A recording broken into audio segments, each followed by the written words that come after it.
Hello YouTube, welcome back to the Web Gear Review. I am your host, the Web Gear Guy, and today we're going to take a look at another video about what soldiers would wear and the gear that they would carry during the Korean War. Now, if you watch some of the other videos that I've been kind of doing in this kind of like a little series, you'll find that as the war progressed, the clothing and the items they needed to stay warm and the equipment they needed would not fit into the M1945 combat field pack. So the field packs kind of got left behind in bunkers and in the trench lines and things, and when they would go out abroad a lot of times, they would carry things like this.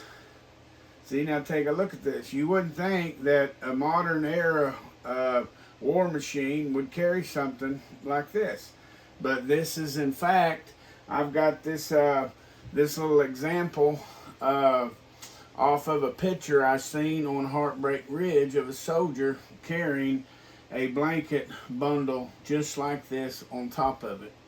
But anyway, this soldier we have here today, he's wearing a third pattern HBT herringbone twill jacket. This happens to be actually a 45D, but I have some videos on this herringbones if you want to go back and look at them and find them.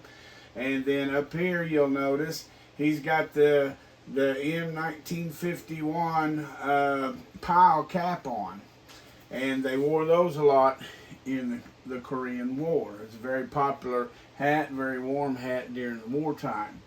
Now, let's take a look at this bundle he has here.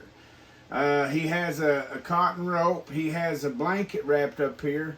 And notice, he's got his field jacket wrapped up in the center of this here little blanket roll.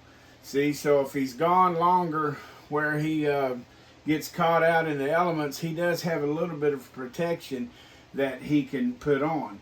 But this was an often thing that you would see in the Korean War. A lot of times they would take their things and bundle them up and tie them to the end of a stick or something and actually carry them like you would see an old hobo.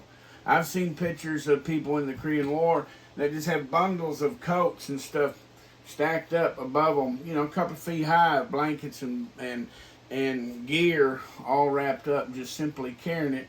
It took so much to stay warm in the Korean War. So just imagine the brutality of combat and then add 70 degrees below zero to it and the element of that. In fact, there were a lot of times up around the Chosin Reservoir that it got so cold that they had nothing to build with, so they used bodies as sandbags, and they froze solid pretty much immediately after they were killed. They would stack the enemy soldiers up and make sandbag bunkers with them. So you might want to do some reading about the Korean War. It's a very neglected subject. I really don't know why, but you need to read about it. Check it out. But anyway, thanks for watching the Web Gear Review.